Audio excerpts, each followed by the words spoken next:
El hogar y la salud. Auxiliando a los necesitados. Primera parte. En el hogar del pescador en Capernaum, la suegra de Pedro yacía enferma de grande fiebre, y le hablaron luego de ella. Jesús tocó su mano, y la fiebre la dejó.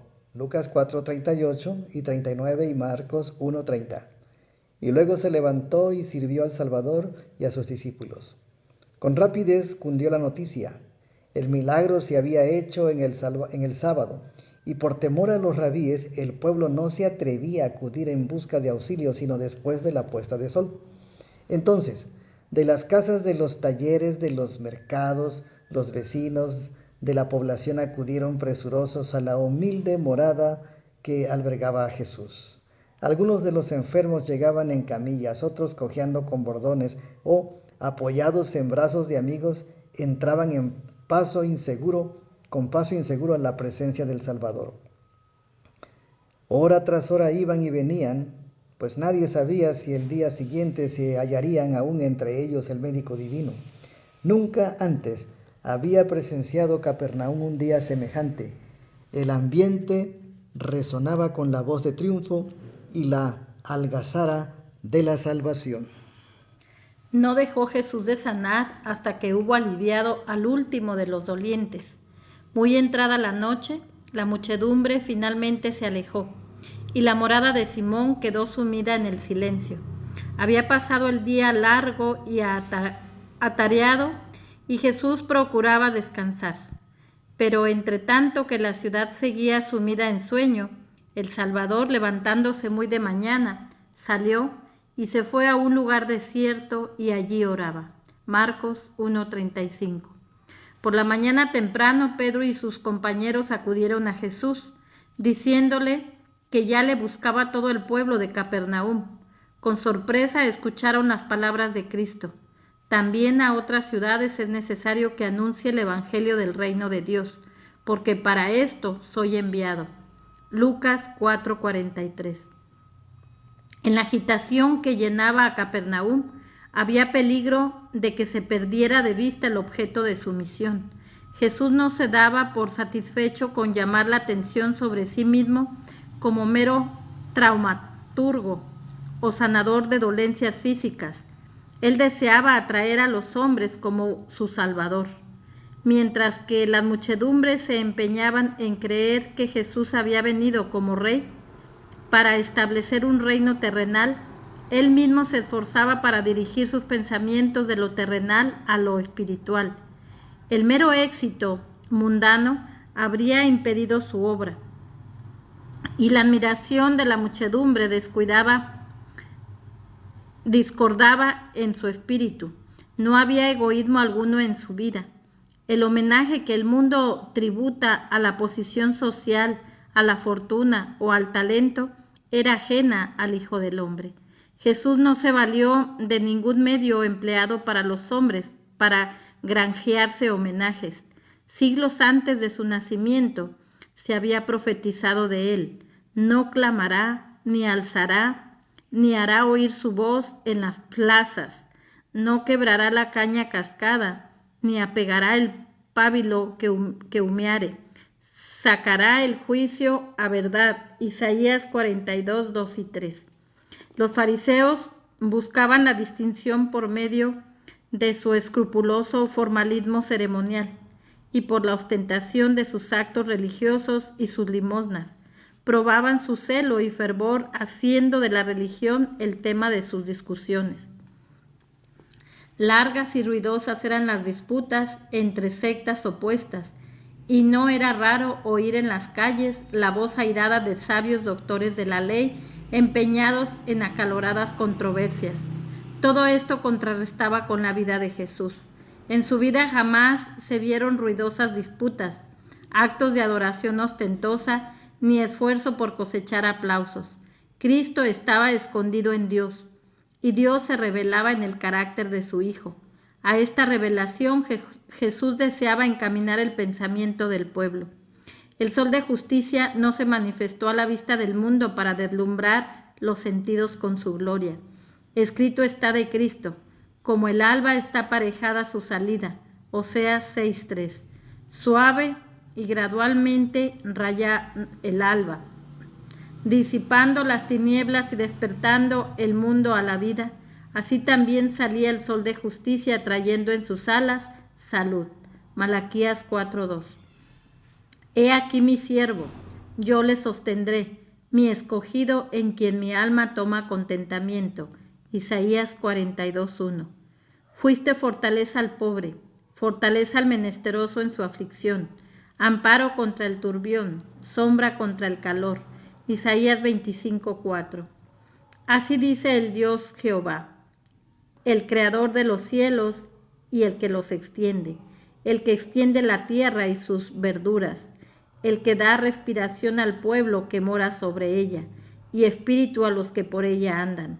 Yo, Jehová, te he llamado en justicia, y te tendré por la mano, te guiaré y te pondré por alianza del pueblo, por luz de las gentes, para que abras ojos de ciegos, para que saques de la cárcel a los presos, y de casas de prisión a los que están de asiento en tinieblas. Isaías 42, del 5 al 7. Guiaré los ciegos por camino que no sabían, haréles pisar por las sendas que no habían conocido. Delante de ellos tornaré las tinieblas en luz y los rodeos en llanura. Estas cosas haré y no los desampararé. Isaías 42:16. Cantad a Jehová un nuevo cántico, su alabanza desde el fin de la tierra. Los que descendéis a la mar y lo que la hinche, las islas y los moradores de ellas. Alcen la voz el desierto y sus ciudades, las aldeas donde habita Cedar. Canten los moradores de la piedra, y desde la cumbre los montes dan voces de júbilo. Den gloria a Jehová y prediquen sus loores en las islas. Isaías 42, del 10 al 12. Cantad loores, oh cielos, porque Jehová lo hizo. Gritad con júbilo, lugares bajos de la tierra. Prorrumpid montes de alabanza, bosque y todo árbol que en él está. Porque Jehová redimió a Jacob y en Israel será glorificado. Isaías 44:23. Desde la cárcel de Herodes, donde defraudadas sus esperanzas y perplejo respecto a la obra del Salvador, velaba y esperaba Juan el Bautista. Envió 2 de sus discípulos a Jesús con el mensaje: ¿eres tú aquel que había de venir o esperaremos a otro? Mateo 11:3. El Salvador no contestó en el acto a la pregunta de esos discípulos, como ellos esperasen. Extrañando su silencio, los afligidos acudían a Jesús. La voz del poderoso médico penetraba en el oído del sordo. Una palabra, el toque de la mano y los ojos ciegos se abrían a la contemplación de la luz del día, de las escenas de la naturaleza, de los rostros de amigos y del semblante del libertador. Su voz alcanzaba a los oídos del moribundo y éste se levantaba con salud y vigor. Los endemoniados paralizados obedecían su palabra. La locura les abundaba y adoraban al que los había sanado. Los campesinos y jornaleros pobres, quienes rehuían los rabíes por tenerlos por impuros, se congregaban en torno suyo y él les hablaba palabras de vida eterna. Así transcurría el día, viéndolo y oyéndolo todos los discípulos de Juan.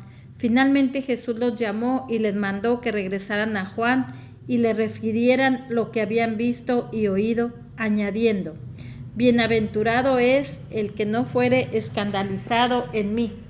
Mateo 11:6. Los discípulos llevaron el mensaje y esto bastó.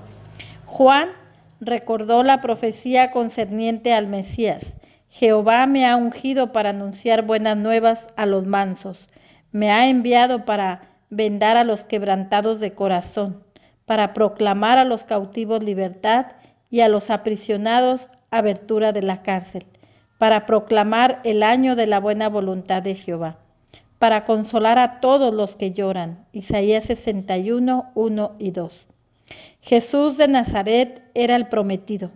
Manifestaba la evidencia de su divinidad al ministrar a las necesidades de la humanidad doliente. Su gloria resaltaba en su condescendencia a nuestro humilde nivel. Las obras de Cristo no solo declaraban que era el Mesías, sino manifestaban de qué manera iban a establecerse su reino. A Juan le fue revelada la misma verdad que le fuera mostrada a Elías en el desierto, cuando un grande y poderoso viento que rompía los montes y quebrantaba las peñas delante de Jehová, mas Jehová no estaba en el viento. Y tras el viento un terremoto, mas Jehová no estaba en el terremoto. Y tras el terremoto un fuego, mas Jehová no estaba en el fuego. Primera de Reyes 19, 11 y 12. Y tras el fuego Dios habló al profeta en voz apacible y delicada. De esta manera cumplirá Jesús su obra, no trastornando tronos y reinos, no con pompa ni ostentación, sino dirigiéndose a los corazones de los hombres mediante una vida de misericordia y desprendimiento. El reino de Dios no se manifiesta en ostentación exterior. Se conoce por la dulzura de la inspiración de su palabra, la virtud interior de su espíritu y la comunión del alma con aquel que es su vida. La mayor demostración de su poder se manifiesta en la naturaleza humana, llevada hasta la perfección del carácter de Cristo. Los discípulos de Cristo han de ser la luz del mundo, pero Dios no pide que hagan esfuerzo alguno para lucirse, no aprueba ningún empeño para ostentar una bondad superior. Él desea que en sus almas se infundan los principios del cielo, pues entonces, al entrar en contacto con el mundo, revelarán la luz que en ellos hay. Su fidelidad, cada acto de la vida, será un medio de iluminación. Las riquezas, la alta posición social, el costoso atavío, la arquitectura o amueblados no son necesarios para el adelanto de la obra de Dios. Tampoco se necesitan hazañas que merezcan los aplausos de los hombres y fomenten la vanidad. La ostentación mundana, por imponente que sea, carece de valor ante los ojos de Dios. Más que lo visible y temporal, Él aprecia lo invisible y eterno. Lo primero es de valor únicamente cuando expresa lo segundo. Las más bellas obras de arte no tienen hermosura comparable con el carácter fruto de la obra del Espíritu Santo en el alma.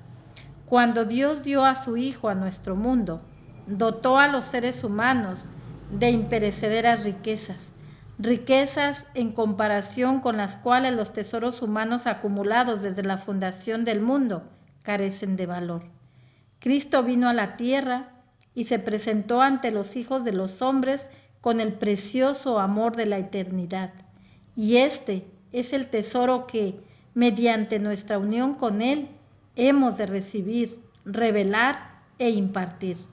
La eficacia del esfuerzo humano en la obra de Dios corresponderá a la consagración del obrero, revelando el poder de la gracia de Dios para transformar la vida. Nos hemos de distinguir del mundo porque Dios nos ha sellado y porque manifiesta en nosotros su propio carácter de amor. Nuestro Redentor nos cubre de su justicia.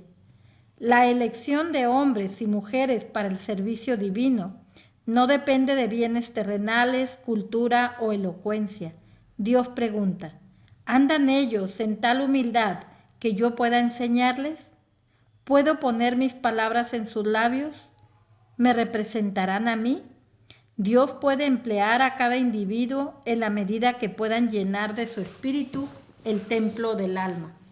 Sus discípulos han de llevar como credenciales ante el mundo las indelebles características de sus principios inmortales. Al desempeñar su ministerio en las calles de las ciudades, las madres con pequeñuelos enfermos o moribundos en los brazos se abren paso por entre las muchedumbres para ponerse al alcance de la mirada de Jesús. Ved a estas madres pálidas, cansadas, casi desesperadas, y no obstante resueltas y perseverantes. Con su carga de sufrimiento buscan al Salvador. Al ser detenidas por la apretada muchedumbre, Cristo se abre camino paso a paso hasta llegar junto a ellas. Brota la esperanza en sus corazones. Se derraman lágrimas de gozo cuando logran su atención y contemplan los ojos que expresan tanta compasión y ternura. Dirigiéndose a una de ellas, el Salvador alienta su confianza. ¿Qué puedo hacer por ti? Entre sollozos la madre expone su gran necesidad: Maestro, que me sanes a mi hijo. Cristo toma al niño en sus brazos y a su toque la enfermedad se desvanece. Huye la palidez mortal, vuelve a circular por las venas las corrientes de la vida, los músculos reciben fuerza, la madre oye palabras de consuelo y de paz, y luego se presenta otro caso de igual urgencia. Cristo de nuevo hace uso de su poder vivificante y todos dan loor al que hace tan grandes maravillas.